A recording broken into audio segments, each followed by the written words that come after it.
Morning world, welcome to Sunday 21st of July. I'm off to see my dad in a minute, but before we go there, let's go and see if I've caught that mole.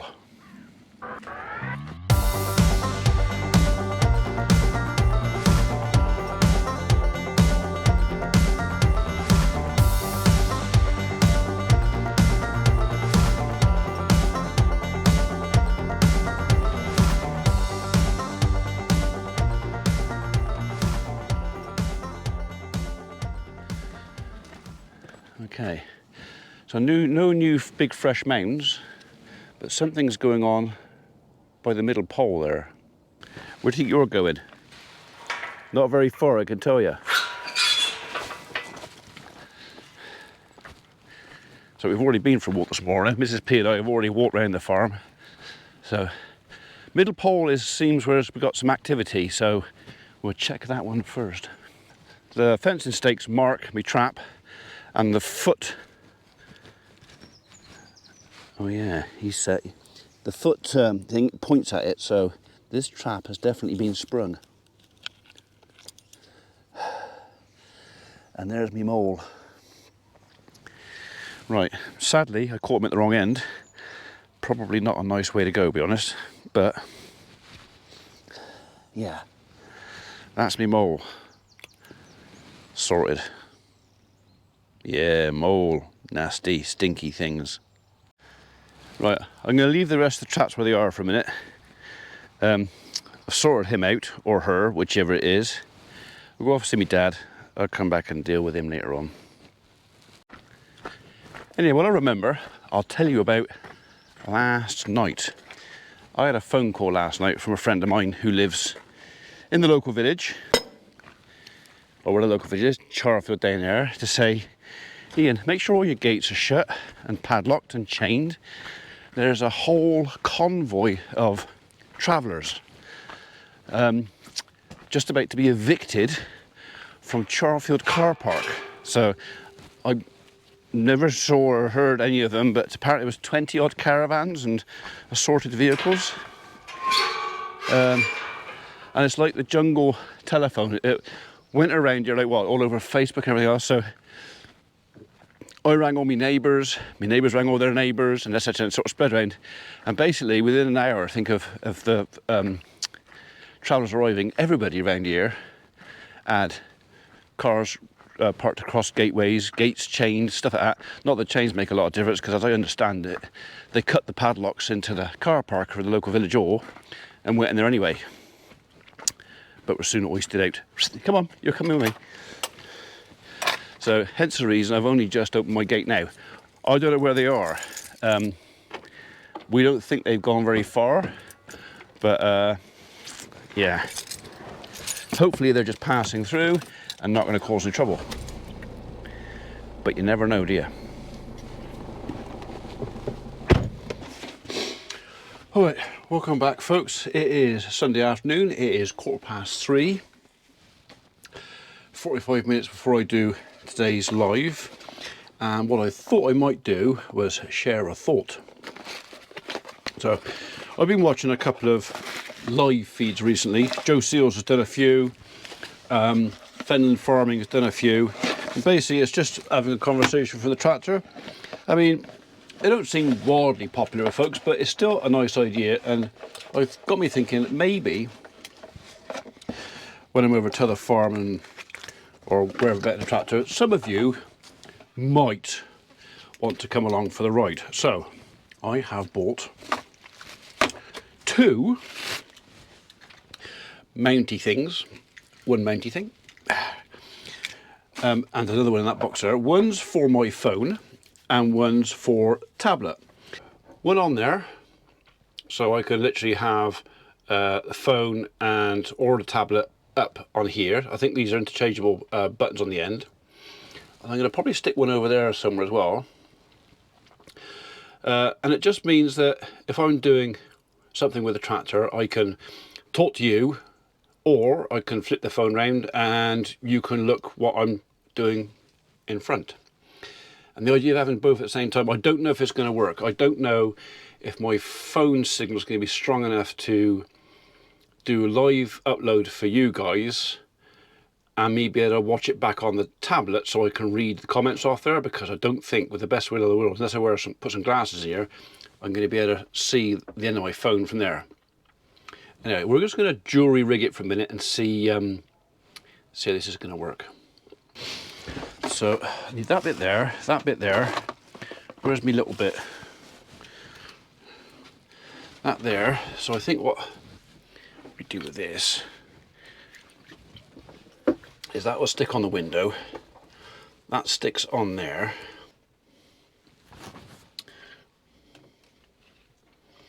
Thing is, I need it close enough that I can read it.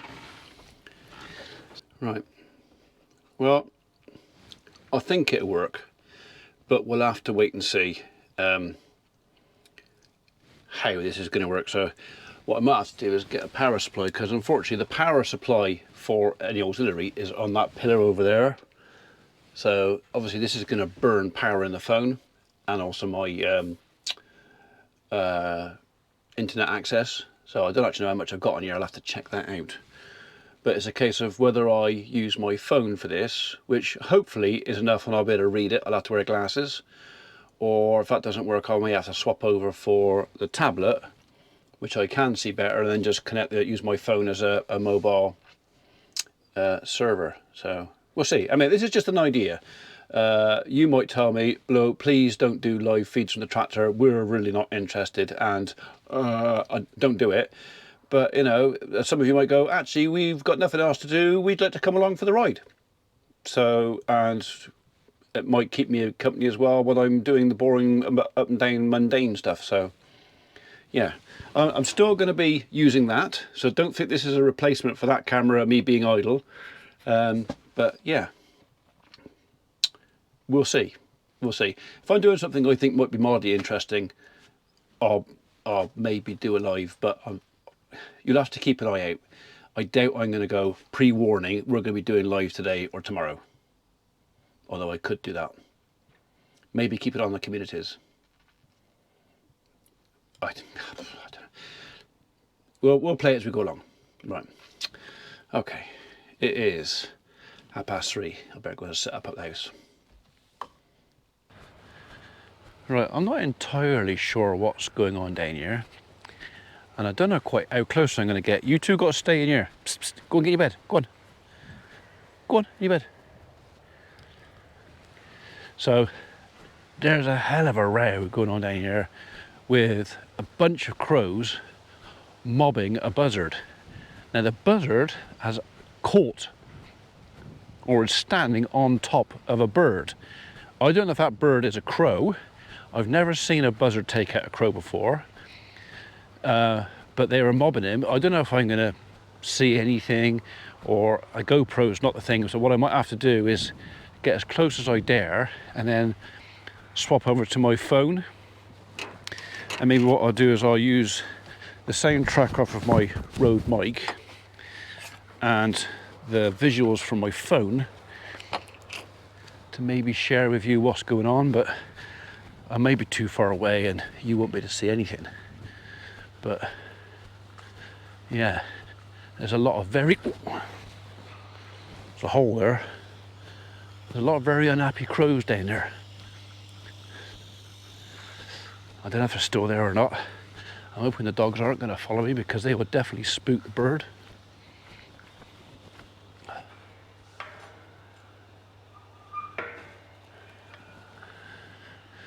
Still a lot of shouting and hollering going on down there. So I had looked from the house with the telescope, and all I could see was Buzzard standing on top of something with wings. I've got to try and work out where he is now so I can keep a tree between me and him. Right, I'm just going to use the zoom on my phone a minute and see if I can just pinpoint where he is. I'm none the wiser. It's possible she has already taken the prey and flown off. So I may have nothing to show you at all.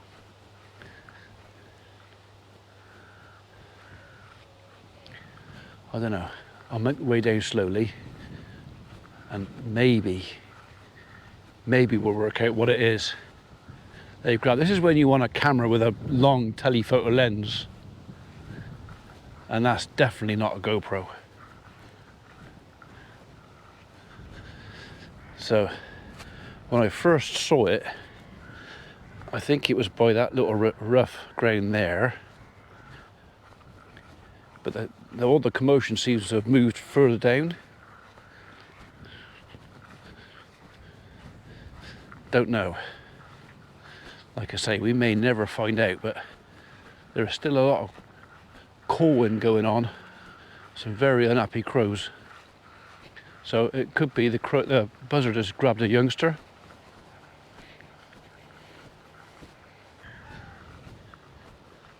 I think we're closer to the action down here where we are now. Crows are up in here making a racket.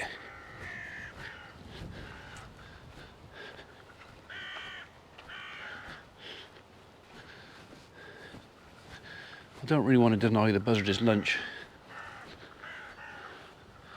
But if it's a young crow, I'm not that bothered about it.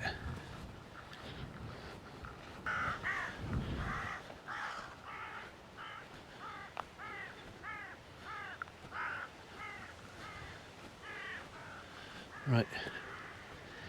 Is he up in there then?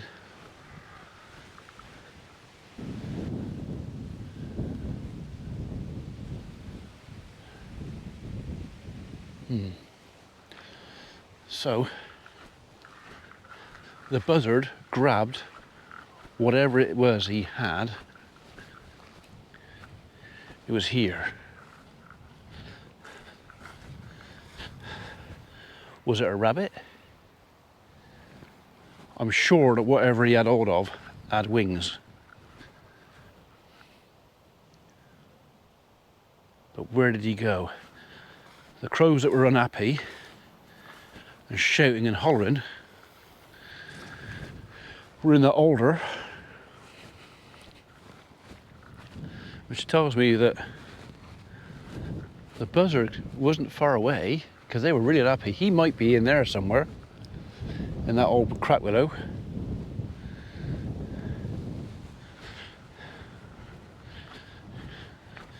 It's beginning to look like we're not going to find anything.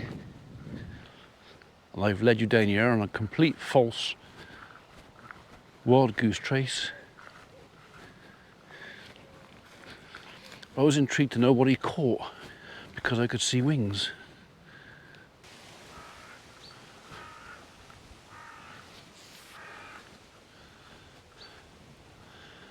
There is no sign of anything much going on in here.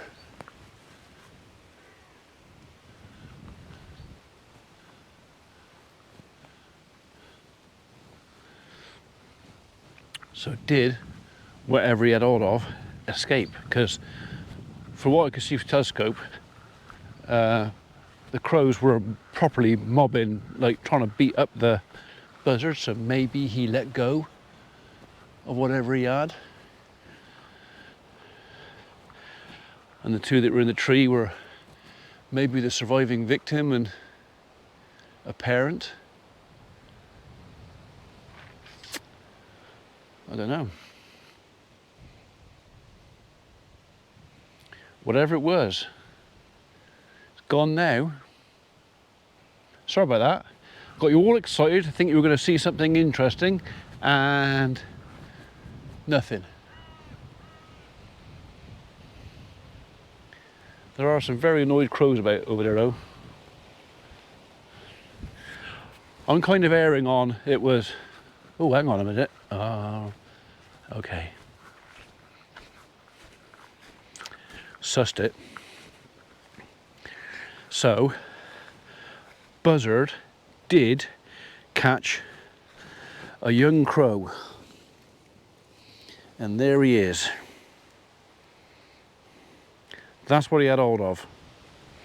And obviously I come down here, and when those crows flew out of the tree, he went with it. So, not a complete wild goose chase.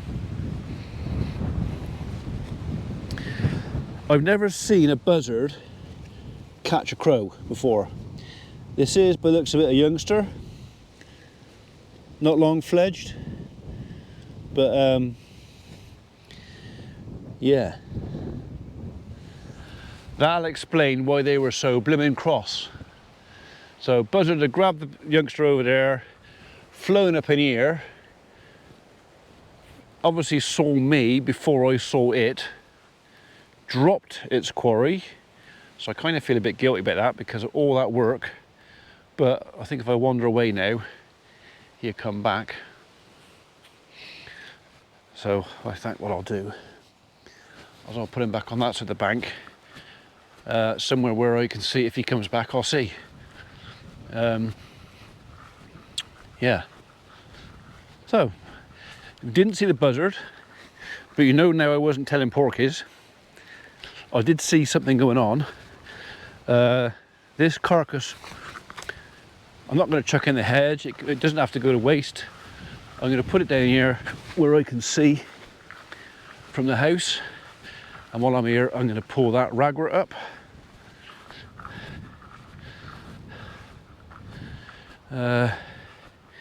You can go there.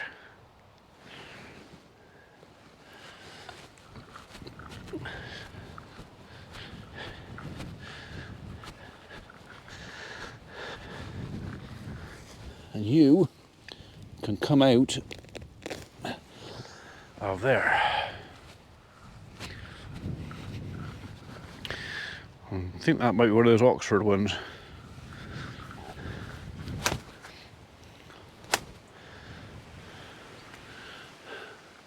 That cured that. And that bit, because that's still toxic, I go in the middle of that bramble bush over there, out the way. Nothing's going to eat it, especially while it's green, because they can smell it. But once it goes dry, you can go in there with the other ones I chucked in the other day. So anyway, our dead crow over there. Oh, another raggy there. But, you know, every time I come down here, I find another one. So, and Mrs. P and I walked down through here this morning. I didn't see that one. And there's another one over there. 3. I don't know if I've ever known a year like it for ragwort.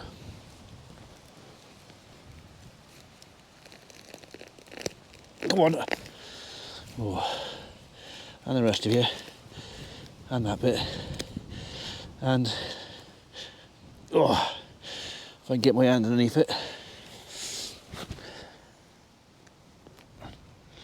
Go on.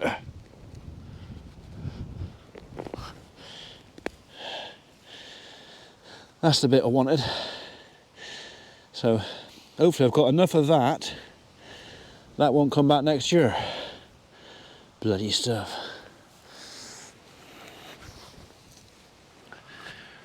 Where did I see that other one? Over there. So it's been a endless war against ragwort this year. See what I can get of you. Yes. Enough.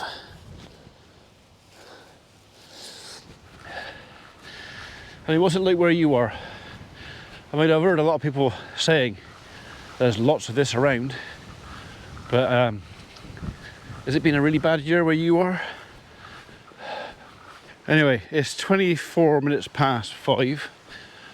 I'm going to go back up the house and do tonight's upload for 6 o'clock.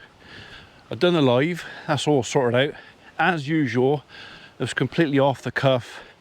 Make it up as you go along. Mostly drivel, because I make it up as I go along. It's usually a bit of fun. I think we had 84 members join us today, which is quite nice. We average between 80 and 90 usually, but and most people say hello. Not everybody, some people just watch. But yeah, and then you watch some of them talking to each other as well, which is quite nice. So yeah, just another little community within a community within a community. So, and like I said to them, and I'll say to everybody else now, it's not just members. We're hoping to start on the shed roof for the feed yards in the next week or so. And everybody, whether you're a subscriber, a member, whatever you do, however you support us, we owe all of you thanks, gratitude for helping us out, helping the animals out. I mean, the barn roof won't actually earn anything. There's no real financial reward coming back for the investment. The reward to me is welfare for the animals. There will be a saving on time and bedding, because hopefully it's going to keep everything drier for longer. So there's a saving, but the main thing is welfare for the livestock. So, and they will thank you for your support as well.